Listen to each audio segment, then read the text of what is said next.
오늘 은혜 받으실 하나님의 말씀은 마태복음 1장 22절에서 23절까지 말씀입니다.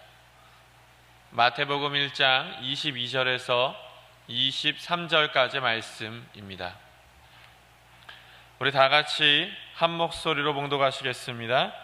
이 모든 일이 된 것은 주께서 선지자로 하신 말씀을 이루려 하심이니 이르시되 보라 처녀가 잉태하여 아들을 낳을 것이요 그의 이름은 임마누엘이라 하리라 하셨으니 이를 번역한즉 하나님이 우리와 함께 계시다 함이라.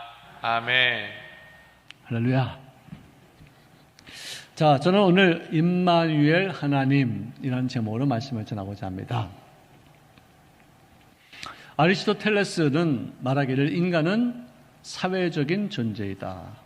Man is a social animal. 그 사람은 animal, 이 동물이라고 이렇게 표현을 했는데 저는 좀 격을 높여서 존재라는 표현을 좀 해보았습니다. 한자를 보더라도 우리가 사람 인자를 보면은 이렇게 서로 의존적인 모습이죠. 이게 하나가 떨어지면 같이 쓰러지는 거예요. 하나가 빠지면 같이 빠지는 거예요. 서로 의존해야지만 성립이 되는 사람 인자를 볼 때 참 의미 있는 그런 문자다 하는 생각을 좀 하게 되어져요. 상호 의존적이죠. 홀로 살 수 없어요. 근데 요즘들 보면은 TV와 매스미디어와 그 다음에 이 휴대폰의 마음을 뺏겨서 대화할 수 있는 대상도 많이 없고 또 기회도 많이 상실한 어떤 그런 관계가 이어지고 있어요. 그러니까 인간은 점점 더 고립되어지고 점점 더 외로워지는 것이에요. 지난번에 조인경 목사님을 만났을 때 그분이 하신 말씀이 사람은 외롭다. 하지만 외로움을 느끼면 안 된대. 굉장히 마음에 부딪히더라고요. 한 2주 전에 뵀을 때 그 말씀을 하셨어요. 사람은 외로운 존재다. 그렇지만 외로움을 느끼지 말아라. 왜 네가 외롭다고 느끼냐? 하나님이 계시고 친구들이 있고 교회가 있고 사람들이 다 이렇게 주변에 이렇게 많이 있는데 왜 외롭게 느끼냐? 우리 외롭게 살지 말자. 사실 그분도 사실 어떻게 보면은 옛날의 그 영광에 비하면은 정말 외로운 그런 모습이잖아요. 정말 안타까울 때도 있어요. 어떨 때 보면 건강이 안 좋으셔서 또 어떨 때는 말도 잘 못하실 때도 있고 또 어떨 때는 또 활발하게 딱 막 움직이실 때도 있고 이렇게 좀 연세가 드시고 나면은 그렇게 기복이 좀 있는 것 같아요. 우리는 절대로 연시는 듣지 마십시다. 연시 듣지 마세요. 네. 할렐루야. 네. 늙기만 해봐라 그냥 확 그냥 늙지 마시기 바랍니다. 강건하게 삽시다. 아멘. 예, 그래야 돼요. 그래야죠. 건강하게 살다가 하나님이 부르실 때 그냥 확 가자. 뭐 2, 3일도 필요 없어. 한 2, 3시간 만에 휙 가자. 그렇게 해서 우리가 고통받지 않는 그런 여생이 됐으면 좋겠다 생각이 듭니다. 자, 하나님께서 우리 인간을 만드신 목적이 여러분들 다 잘 아시죠? 첫째로 만물을 다스리게 하기 위해서. 너희는 생육하고 번성하여 땅에 충만하라. 땅을 가득 채우라. 그렇죠? 땅을 정복하라. 이 정복하라는 명령 때문에 크리스찬 국가들은 어떤 동양에서 숭배의 대상, 두려움의 대상을 정복하려고 알려고 과학적으로 또는 또 물리적으로 산을 정복한다거나 또 번개를 이게 뭔가 싶어서 연구를 하는 거예요. 남들은 그걸 두려워하는 사이에 그분들은 하나님이 만드신 것이다 라고 여김받아요. 두려워하지 않고 그것을 연구하는 거예요. 이것을 어떻게 우리가 활용할 수 있을 것인가. 하나님께서 우리에게 베푸신 그 모든 은혜를 우리가 충분히 이걸 활용한다면 좋은 세상을 더 만들 것이다 싶어서 어떤 일에도 두려워하지 않고 하나님의 피조물이다 여김받아서 우리는 정복자다. 그래서 연구하는 거예요. 그리고 활용하는 거예요. 옛날에 우리 한국이나 이 동양권에서는 나무에다가도 빌고 막 두려워하고 뱀 지나가면 뱀을 갖다가 굉장히 숭배하고 뭐 천둥 치면 이제 큰일 났다 싶어가지고 뭐 두려워하고 이렇게 어떤 자연물에 대해서 굉장히 큰 산에다가 절 넙죽넙죽하고 아니 옛날에 뭐 다 아시는 얘기지만 저희 아버님이 이제 강원도 고성 출신이에요. 근데 제가 대학교 1학년 이제 입학하고 나서 거기 아버님 고향에 어딘가 처음으로 내가 갔어요. 갔더니 거기에 우리 아버지 또래 그 할머니들이 나한테 야, 이놈 새끼야, 네 애비 때문에 우리가 우물가도 제대로 못 갔어, 이 새끼야. 막 이러고서 난 막 욕하고 막 혼내키고 막 난리가 났어요, 그냥. 그래서 왜 그러세요? 왜들 그러세요? 그러니까 네 애비가 아침마다 그냥 거기 그냥 우리가 물 길러 가기도 전에 거기에 가가지고 그냥 뻘거벗고 그냥 여름이고 겨울이고 그냥 냉수 마찰을 막 하고 말이야. 그런데 우리가 어떻게 거기 가냐? 그래서 더 웃기는 거는 그 뻘거벗고서 그냥 동해 바다에다가 그 해가 떠오를 때 넙죽넙죽 절하는데 그 궁뎅이가 아직도 생각이 난다. 그러는 거예요. 그래서 내가 얼마나 웃기든지요, 얼마나 재밌든지요. 그 저희 아버님도 예수 믿지 않으니까 태양에다 이렇게 절했던 거예요. 두려운 거예요. 태양이 정말 모든 생명의 근원으로 생각하는 거예요. 예수 믿고 나니까 이 태양조차도 하나님이 만드신 피조물이고 우리가 연구하고 다스리고 활용하고 그걸 갖다 정말 우리 삶을 개선시키는 데 쓰자. 이래가지고 그 연구하는 거 아니겠어요? 태양에 대해서 연구를 해도 아직도 모르는 게 너무너무 많아요. 우주선을 많이 띄워서 이 태양계를 막 이렇게 수도 없이 보이죠? 1호, 2호 뭐 이런 거 다 해도 아직도 모르는 게 아는 것보다 모르는 게 훨씬 더 많죠. 그만큼 하나님이 지으신 이 자연계는 너무나도 놀라운 것이고, 근데 그 중에서도 이 지구라는 조그만 이 혹성 속에 인간이 거기서 꼬물딱꼬물딱 사는데 이런 환경, 이런 어떤 그 자연, 이런 산소, 이런 물, 이런 천둥, 이 산, 바다 이렇게 조합적으로 이루어지는 것이, 거기다 또 이 달까지도 지구를 돌면서 지구에다가 영양을 베풀어서 썰물과 밀물을 만들어가지고 자연계를 순환시키는, 너무나도 놀라워. 이것이 어떻게 우연히 이렇게 될 수 있었을까? 도저히 나는 내 머리로는 우연으로 이렇게 생겼다고 아무리 생각해봐도 안 돼요. 나보다 더 월등하게 높으신 하나님, 나보다 머리가 훨씬 좋으신 하나님이 이런 어떤 조화를 다 이루어놓으시게 되는 것이지, 이게 우연이 됐다는 것은, 우연이라는 그 자체가 사실 필연인데, 그래서 사람들이 하나님을 마음속에 두기를 싫어하니까 우연이 됐다고 가고서 어떻게든 이거 짜맞추려고 들지 않습니까? 자, 공중의 새와 땅에 움직이는 모든 생물을 다스리라.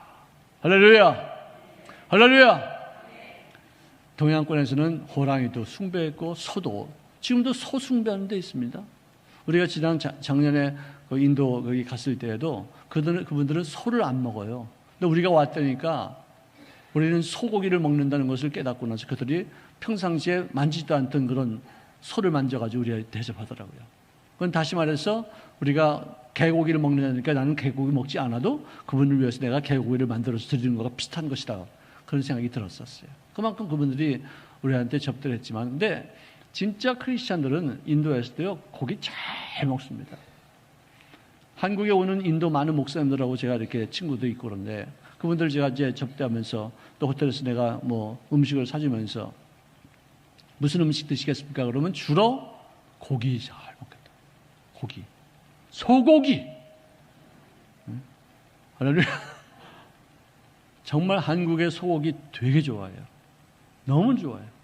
그것만 사주면 그냥 온 천지를 얻은 듯한 그런 기쁨을 그들이 누리는 거예요. 얼마나 자유로워요. 근데 소가 그냥 지금도 인도 가보세요. 길거리에 소들이 조그만 소나 큰 소나 왔다 갔다 하고 주인도 없는 소도 많아요. 그래도 그 소가 이렇게 있으면 차가 비켜나가고 빵빵거리지도 않아요. 사람들이 다 그 소를 갖다가 숭배해요. 그렇게 인구가 많아서 먹을 것이 없고 굶어 죽는 사람들이 많은데도 불구하고 그 소를 안 잡는 거예요. 생각이에요. 사상이에요. 이념이에요. 종교예요. 그런 면에서 우리가 예수 믿고 나서 모든 것을 다 다스릴 수 있고 모든 것을 다 하나님께서 주신 것으로 여겨서 감사함으로 먹으면 버릴 것이 없다고 말할 정도로 이런 자유를 주셨으니 얼마나 감사한 것인지 모르겠어요. 자, 이렇게 막강한 권세를 가진 인간이지만 하나님이 그들을 만들고 나서 제일 처음으로 보기에 안 좋았던 첫 번째 것이 있었어요. 여러분 다 잘 아시죠? 뭐였어요? 네? 독처하는 것. 독처라는 게 뭐냐? 혼자 있는 걸 보고서 안 좋았다. 보시기에 안 좋았다. 자, 창세기 2장 18절에 보니까 사람이 혼자 사는 것이 좋지 아니하니 내가 그를 위하여 돕는 배필을 지으리라. 할렐루야. 남자에게서 이 갈비뼈를 뽑아서 거기다 흙을 채워서 여자를 만든 것은 과학적으로도 맞는 거래요. 여자를 먼저 만들고서 거기서 갈비뼈를 빼가지고 남자를 만들 수가 없대요. 유전공학적으로도 안 된대요. 남자니까 이 속에 XX 염색체가 있기 때문에 XX 염색체를 만들어서 여자를 만드는 것이지, 여자는 Y 염색체가 없기 때문에 남자를 만들 수가 없대요. 그래서 임신할 때 이 아이의 성별은 여자에 의해서 결정되는 게 아니라 남자에게 의해서 결정되는 거예요. 옛날에 아들 낳지 못한다고 해서 구박받던 여성들은 진짜 너무나도 억울한 거예요. 다 남자 책임인데, 그게. 응? 남편 책임인데 다 여성들이, 그거 뭐 자기 마음대로 되는 게 아닌데, 그리고 자기한테는 그런 능력도 없는데 뭐 먹으면 된다. 아니요. 뭐 먹어서 되는 게 아니에요. 남자가 어떤 씨를 주느냐, 그것으로 결정되는 거예요. 근데 남자도 뭐 자기 마음대로 되나, 그게? 안 되는 거죠. 근데 어쨌든 책임은 남자에게 있어요. 그 두 분은 왜 안 나와요? 결혼했으면 애 낳는 게 제일 과제예요. 성경에 보니까 왜 결혼하느냐? 돈 벌려고? 집 살려고? 아니에요. 성공하려고? 아니에요. 애 낳으라는 거예요. 아셨대요? 아멘. 아멘도 그냥 베이스로 하시네. 아멘. 그러면은 그 아이가 복덩이가 되어서 이 땅에 태어나면 이 아이를 키우기 위해서 부모님들에게 많은 은혜를 베풀어줘요. 그래서 내가 항상 하는 말입니다. 뭐 틀린 말일 수도 있겠지만 또 그렇다고 다 아주 뭐 맞지 않는 말은 아니에요. 우리 아버님이 너 낳고서는 내가 진급했다. 너 낳고서는 우리가 땅 샀다. 너 낳고서는 우리가 큰 집에 이사 갔다. 너가 복덩이라서 너 낳고서는 내가 우리 집안에 이런 일들이 좋은 일이 많이 생겼다. 우리 아버님이 우리 아이들한테, 우리 사남 1년대 다 그런 말을 했어요. 그게 물론 자식들에게 어떤 그 긍지를 주는 어떤 그런 축복의 말씀이 될 수도 있겠지만, 사실 또 저희 아버님이 생각하기에는 그놈이 복동에서 이렇게 태어나고 나니까 우리 집에 이놈 키우기 위해서 이런 좋은 일들이 생겼다는 것을, 그런 의식이 있다는 거 아니겠어요? 성경은 그래요. 뭐 산입에 거미줄 치랴, 이건 너무 비참한 얘기죠. 하지만 그 아이를 복되게 만들고 우리에게 축복하고 또 격려해주고 삶의 어떤 용기와 의미를 부여해주는 것이 부모예요. 그럼 그 아이는 알아서 다 잘하는데 그냥 핍박하고 그냥 학대하고 그 아이를 못되게 굴고 막 야단치고, 옛 자식아 너 낳고 나서 내가 얼마나 힘들었는지 알아? 너 왜 태어나가지고 그렇게 속을 썩이냐? 이런 말 해가지고 아이들을 기를 죽이고 정말 못되게 만든 적 잠깐만. 아마 우리 부모님 세대는 그런 말 한두 번씩 했을걸? 아니에요? 여기 계신 우리 권사님들, 나이 다 많으신 분들 그런 말 자식들에게 한두 번 했을지도 몰라요. 우리 시대에도 한 사람도 있을지도 몰라요.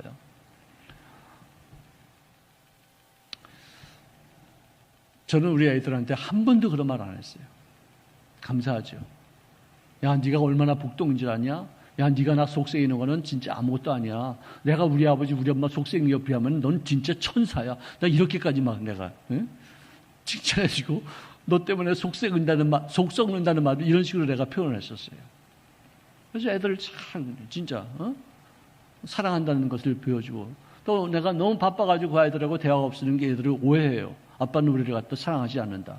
우리를 존귀 여기지 않는다. 우리를 무관심하다. 그래서 내가 한때 많이 혼난 적이 있었어요. 그거 복구하느라고 몇 년 걸렸어요. 그거 복구하느라고 돈 많이 들었어요. 왜? 표현을 해야 되니까.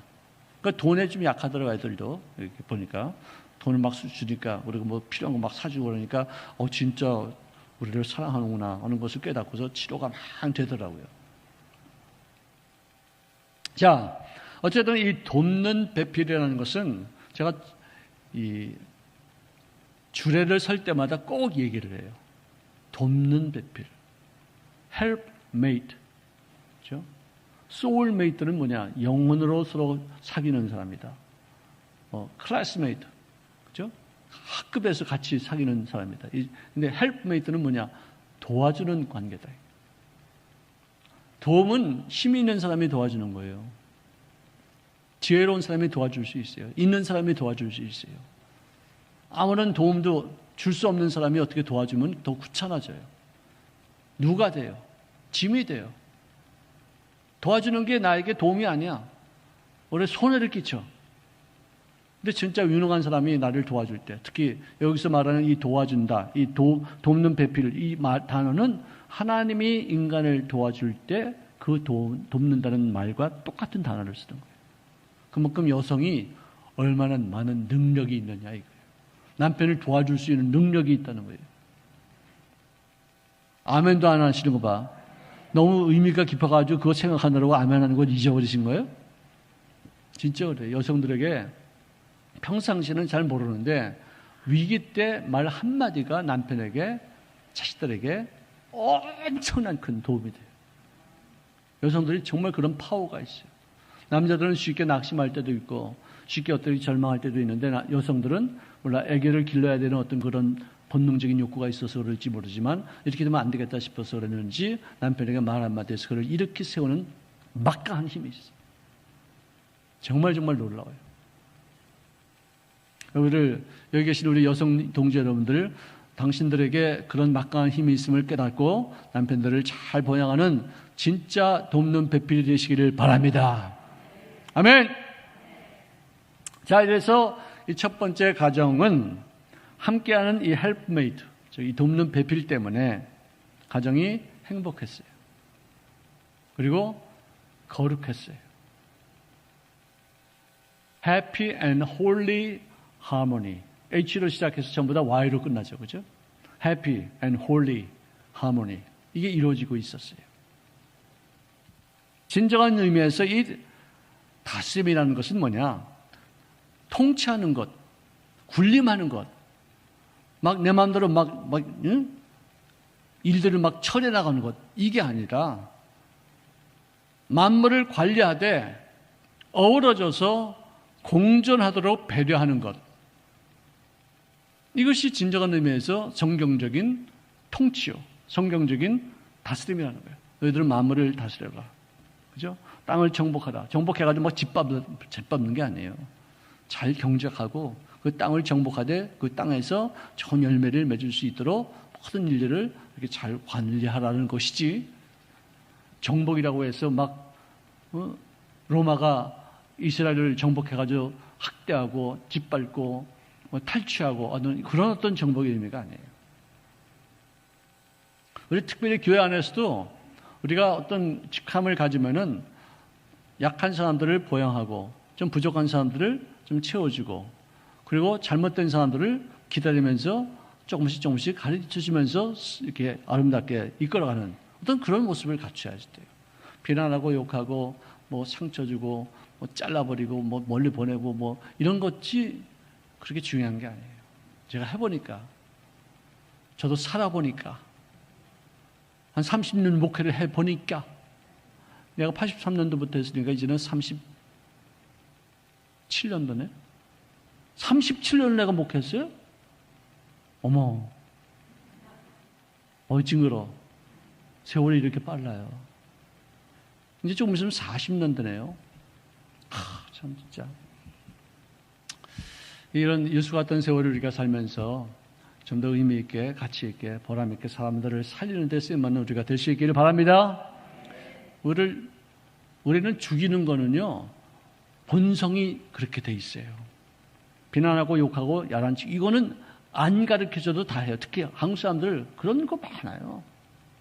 근데 살리려고 들고 보양하려고 들고 그 사람에게 격려하고 또다시 삶에 용기를 주는 어떤 그런 것은 신경을 많이 써야 되고 그걸 만들어 가야지 돼요.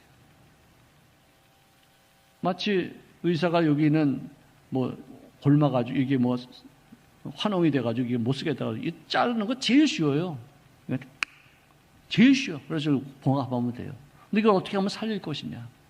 어떻게 하면 이걸 치료해서 어떻게 쓸 수 있게 하느냐? 이것 때문에 고민하고 괴로워하고 힘들어하는 거예요. 우리 특히 예수님은 당신의 의사라고 그러지 않습니까?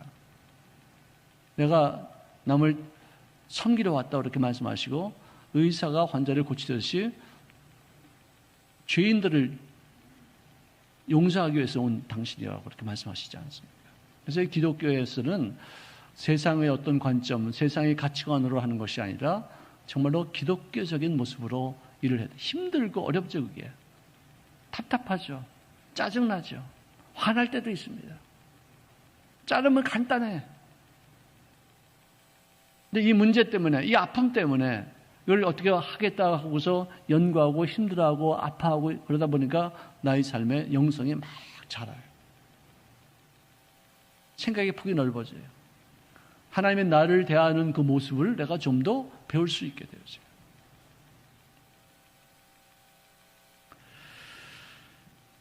자, 이렇게 아름다운 하모니가 있었던 첫 번째 그 가정에 파괴적인 요소가 다가와서 그게 무너지는데, 선악을 알게 하는 나무 열매를 따먹고 그것을 또 남편에게 주고, 또 하나님이 너 어떻게 어디 그렇게 숨었냐 그러니까 당신이 나에게 주셔서 나와 함께한 저 여자가 나에게 뭐라고 그랬습니다. 자기는 잘못 하나도 없어. 하나님이 내가 뭐 원했습니까? 왜 그 여자를 나한테 줬습니까? 저 여자가 또 마귀한테 속아서 나한테 이렇게 먹으라고 그랬는데 난 잘못한 거 없습니다. 요즘 코로나가 되게 억울하게 생각하는 부분이 있대요. 사람들이 전부 다 코로나 때문에 자기가 잘못하고 나서 다 코로나. 야, 내가 늦잠 잔 것도 코로나 때문이야. 뭐 내가 뭐 하는 거 못하는 거. 코로나가 요새 억울해야 한대. 내가 언제 그랬냐. 예? 다들 핑계를 이렇게 대니까. 물론 그 코로나는 그런 억울한 소리 좀 들어도 돼. 예? 나쁜 놈이잖아, 그는. 우리가 갖다 이렇게 두렵게 하면 들어도 되지만 어떨 때는 진짜 내가 봐도 걔가 억울하게 생각할 때도 있어. 그런 것 같아요. 코로나한테 전부 다 싸발라가지고 다 돌리지 말고 나의 잘못된 부분, 나의 부족한 부분도 내가 좀 이렇게 새롭게 만들 수 있는 어떤 그런 기회로 삼아야 되는데 다 코로나 때문에 코로나.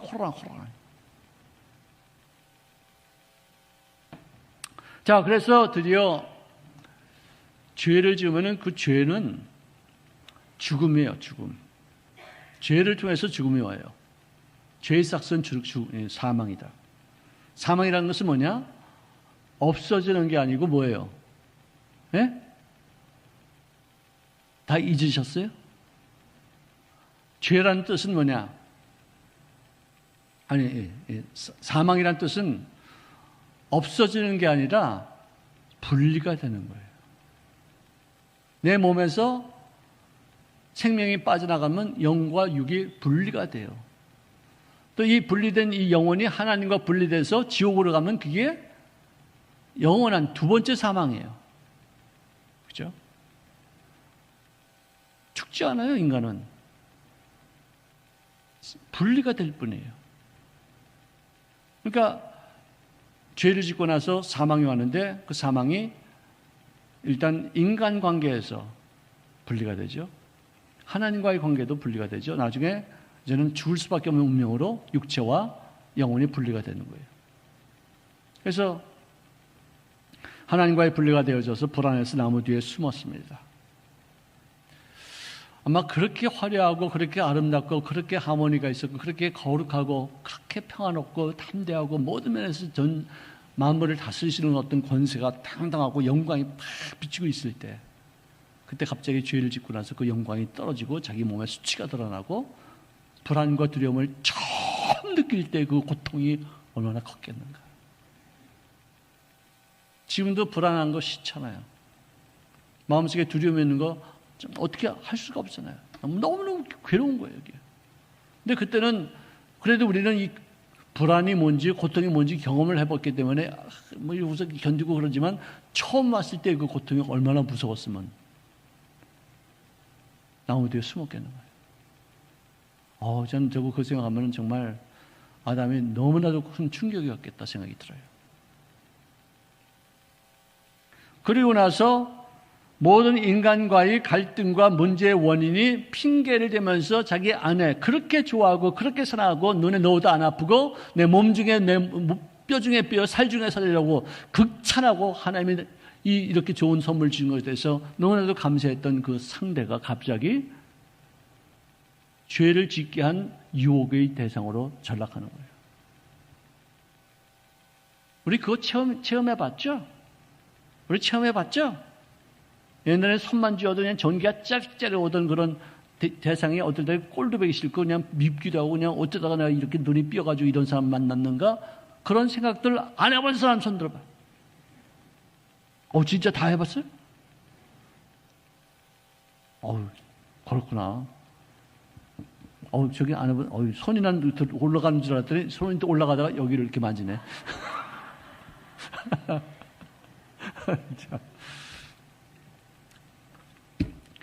핑계를 대고 책임을 회피합니다. 하나님이 나에게 주셔서 나와 함께 있게 하신 그 여자가 나에게 그 나무의 열매를 내게 주므로 내가 먹었나이다.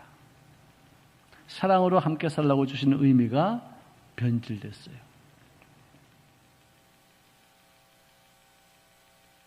죄가 이렇게 무서운 거 아니겠어요? 미움을 위해서 우리가 함께 산 것이냐? 아닌데 어떻게 이렇게 미워져요? 작년도 2019년도에 대한민국의 이혼 건수가 11만 8천여 건이에요. 11만. 즉 다시 말해서 하루에 320 커플이 이혼에 성공했어요. 그 전에 이혼을 이렇게 하려고 하다가도 그 법원에서 중지하는 시간도 있고 또 다시 한번 재고하려는 어떤 상담도 해가지고 이혼을 하지 않게 된 거 빼놓고 이혼에 꼴이 난 사람들의 숫자가 하루에 320 커플이다. 그러면 640명이 이혼한다는 거예요. 그리고 이것은 계속 증가 추세예요. 대한민국에서. 미국에는 좀 요새 이혼 건수가 좀 줄었대요. 10커플 중에서 3커플이 약 30%가 이혼을 하고 그 다음에 크리스찬 중에는 10가정 중에서 1가정이 이혼한대요. 한국보다 좀 나아졌어요. 요즘은 한국은 크리스찬 가정이나 세상 가정이나 이혼율이 거의 차이가 별로 없어요. 참 슬픈 일이에요. 가슴 아픈 일이에요. 현실이에요.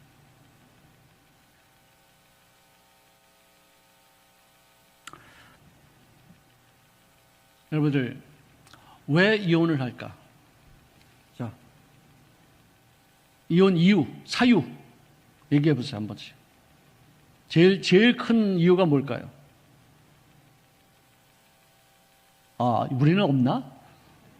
우리는 없나? 아니, 여러분들이 생각하기에 내가 이럴 때 내가 한번 이혼하고 싶다는 어떤 그런 마음도 있었을 거 아니에요. 그죠? 없었어요? 성격 차이가 제일 많대요. 성격 차이. 충분히 이해해요. 성격이 같은 사람은 없어요. 다 차이 나요. 근데 너무 차이 나면은 서로 감당이 어려운가 봐. 힘든가 봐. 근데 어떤 영화 배우는 어떤 남자하고 결혼해서 이혼하고서 너무나도 외롭고 힘드니까 전 세계에 있는 그 아동들, 결식하는 아동들, 그들을 위해서 돈을 모아서 보내고 그러다가 어떤 목사님을 만났는데 그것이 뜻을 같이 안 돼서 다시 그 목사님하고 재혼했어요. 이 사람은 정말 그 아이들을 살리는, 아이들을 귀여기고 사랑하는 어떤 그런 마음이 돈독해요. 근데 그 목사님하고 결혼하고 나서 몇 년 안 됐어요. 1년 정도, 2년 정도 됐나? 다시 이혼했어요. 그로서는 그분은 또다시 아이들 돌보는 그 일에 전 세계에 나가서 그거는 또 계속해요. 그걸 보면서 내가 참 두 남녀가 같이 사는 게 이렇게 어렵구나. 그렇게 많은 희생을 하고 그 많은 돈을 모금도 하지만 자기 돈도 많이 들여가면서 세상에 있는 불쌍한 그런 아이들을 보양하고 먹이고 그들에게 옷도 사입히고 음식도 갖다 주는 그런 일은 너무나도 많은 헌신을 하는데 남편에게는 그런 헌신이 안 되나 보죠. 그래서 그럴까? 어쨌든 성격 차이. 두 번째 이혼 사유는 서로 약속을 어긴 거예요. 외도했어요. 남자가 하든지 여자가 하든지. 그래서 갈라지는 경우가 성격 차이가 70%고 외도가 한 30-40%밖에 반도 안 돼요. 그만큼 성격 차이로 이혼하는 경우가 참 많아요. 그 다음에 돈 문제. 이걸로 이혼해요. 남편이 뭐 어디 가서 도박을 했다거나, 여자가 어디 가서 무슨 뭐 다른 짓을 돈을 막 베프게 막 쓴다거나. 그래가지고 이 돈 문제가 감당이 안 돼가지고 서로 간에 이혼하는 경우가 있어요. 뭐 폭력도 있죠. 폭력. 요즘은 또 여자들이 남자를 팬다고 그러더라고, 그냥 막. 어디서 이렇게 힘이 생기는지 몰라요. 남자들은 이제는 맞는 남자들이 됐어요. 선생님, 제가 나 때려요. 뭐, 이런 모습이 됐어요, 남자들. 거기다가 이 가치관의 차이 때문에 어떤 영적인 문제, 어떤 정치적인 문제, 금전상의 어떤 그런 가치관, 이 차이, 이런 것들은 또 뭐 있어요. 이런 것 때문에 이혼하는 사람들이 있어요. 자, 우리 여기까지 공부합시다. 자, 따라합시다. 악착같이 같이 삽시다. 아멘. 오해 폭언 좀 줄이고 또 이해하고 또 불쌍히 여기고 서로 사랑하고 서로 약점을 보완해 줘야지. 나를 중심으로 하면은 내가 약점을 보완받아야 돼. 그렇지만 상대를 중심으로 하면은 그 사람의 약점을 내가 보완해 줘야 돼. 서로 그러면 되는데 자기중심적이고 너무 이기심 때문에 그걸 감당하지 못할 때가 있어요. 저도 많은 성도들 배울 때 또 우리 주의 종들하고 같이 일하면서 성격 차이 많죠. 다 달라요. 어떤 건 내가 조심해야 될 부분이 있어요. 또 내가 정말 이분을 배려하는 입장에서 내가 피할 때는 피할 수 있어야 돼요. 성도들도 마찬가지예요. 이분 성격을 내가 몇 년 동안 보니까 이분에게는 이런 성격이 있고 이런 좋은 점이 있고 이런 약점이 있고 이런 어떤 장점이 있다. 이게 다 이게 파악이 되는 거예요. 그럼 그걸 갖다가 감안해서 이렇게 서로 간에 신축성 있게 해야 되는데 이 마음이 굳어져 있으면은 그걸 이게 신축성이 없어져요. 그래서 이해를 못하고 그걸 포용할 수 없어요. 품을 수가 없어요. 그래서 예수 믿는 사람들이 좀 더 이렇게 마음의 폭을 넓혀야 되고 감성을 좀 이렇게 폭을 좀 크게 해야 될 필요가 있지 않겠는가.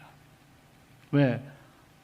우리 아버지는 나만의 아버지가 아니라 우리 모두의 아버지가 되기 때문에. 서로 왜 우리가 공동생활하느냐? 왜 우리가 교회를 나와야 되느냐? 혼자도 구원받을 수 있지만 왜 우리가 이렇게 많은 사람들과 더불어 서로 교제하느냐? 이해의 폭을 넓히는 거예요. 생각의 어떤 그런 구조를 좀 더 폭넓게 생각하는 거예요. 너무 고지식하게 그냥 한 곳에만 이렇게 집중하지 않고 많은 아픔을 통해서, 많은 깨어짐을 통해서, 많은 어떤 상처를 통해서 인생의 폭을 넓히고 푸근하고 여유롭고 편안한 사람이 되는 거예요. 우리 그런 모습을 갖춰 나갈 수 있기 위해서 기도할 수 있기를 바랍니다. 잠깐 기도하겠습니다. 사랑하시는 주님 고맙습니다. 오늘 임마누엘 되시는 우리 하나님의 나와 더불어 함께 하신다는 사실을 깨닫게 도와주셔서 다른 인생들 나하고 정말로 많은 부분에서 같지 않은 그런 모습을 갖추는 사람들과 더불어도 서로 화목하며 서로 이해하며 서로 아름다운 관계 설정을 이루시는 우리가 다 되어지기를 원하고 기도합니다. 우리 마음의 폭을 넓히게 도와주시고 하나님의 생각으로 사람들을 바라볼 수 있는 저를 되어지게 도와주셔서 하나님의 존귀 여기시는 분들을 내가 멸시할 수 없다는 생각으로 서로 상호 존중히 여기며 서로 의존하고 서로 기쁨이 되어지고 서로의 소망이 되어지고 돕는 아름다운 일들을 감당할 수 있는 공동체 일원들이 되어지게 도와주시옵소서. 예수님의 이름으로 기도합니다. 아멘.